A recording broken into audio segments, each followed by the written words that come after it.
ഓ, ഈ പെങ്കൊച്ചിനെ കണ്ടിട്ട് അവൾ ഇച്ചിരി കേമിയാണെന്ന് തോന്നണേ. അവളുടെ മുഖത്ത് പൂട്ടിയിടാൻ തന്നെ വേണമല്ലോ നല്ലൊരു കാശ്.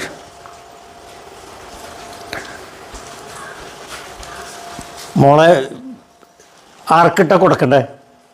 അല്ല, ഇത് അപേക്ഷ എവിടെ കൊടുക്കണ്ടേന്ന് നോക്കട്ടെ വലിപ്പാ. ഇത് സ്റ്റാർട്ടപ്പിനുള്ള അപേക്ഷയാണല്ലോ. സെക്രട്ടറി സാറ് മുറിയിലുണ്ട്, സാറിനെ കാണിച്ചാൽ മതി കേട്ടാ. സാറിങ്ങനെ കാര്യം നടത്തി തരുമോ? കുറച്ച് നടക്കേണ്ടി വരും. ഓ, കുറച്ച് നടന്നാലും കുഴപ്പമൊന്നുമില്ല, കാര്യം നടന്നു കിട്ടിയാൽ മതി. ഇനി ഇവിടെ ഇപ്പം എന്തൊക്കെ പുകിലാണാവോ നടക്കാൻ പോണേ. ഞാൻ നടന്നു വന്നേ സാറ്.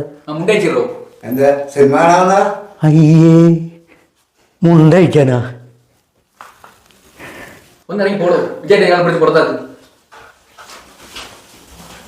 ഇത് മേത്തോടരുത്, മുണ്ടഴിക്കണ പ്രശ്നമില്ല. അത്രേ ഉള്ളൂ. ഇതൊന്നാ നേരത്തെ അങ്ങോട്ട് പറഞ്ഞാൽ പോരെ. സാറേ, ഞാനേ ഒരു ബിസിനസ് തുടങ്ങിയാലൊന്നും ഇങ്ങനെ ആലോചിക്കണം. അല്ല സാറേ, ഞാൻ അപേക്ഷ കൊണ്ടുവന്നിട്ടുണ്ട്. ഓ, ബാക്കി മേടിച്ചില്ല. ഇതിലൊപ്പും കൊപ്പൊന്നുമില്ലല്ലോ. എവിടെ സാറേ ഒപ്പിടണ്ടേ? എവിടെ വേണമെങ്കിലും ഇടാ സാർ, എനിക്ക് കാര്യം സാധിച്ചു കിട്ടിയാൽ മതി. അപേക്ഷയിൽ അച്ഛൻ്റെ ഒപ്പാ. സാറ് ഒരു ഒപ്പിൻ്റെ പ്രശ്നമല്ലേ ഉള്ളൂ. സാറൊന്ന് കണ്ണടച്ച് കഴിഞ്ഞാൽ കാര്യം നടക്കൂലേ? എന്താണിത് മാരണം? വിജയുടെ ആളെ പിടിച്ച് പുറത്താക്ക്. ഇറങ്ങി പോടോ. ഇത് കൂടെ കൊണ്ടോ.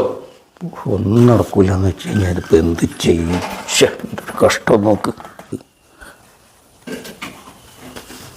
ഓ, അപ്പം കാശല്ല പ്രശ്നം.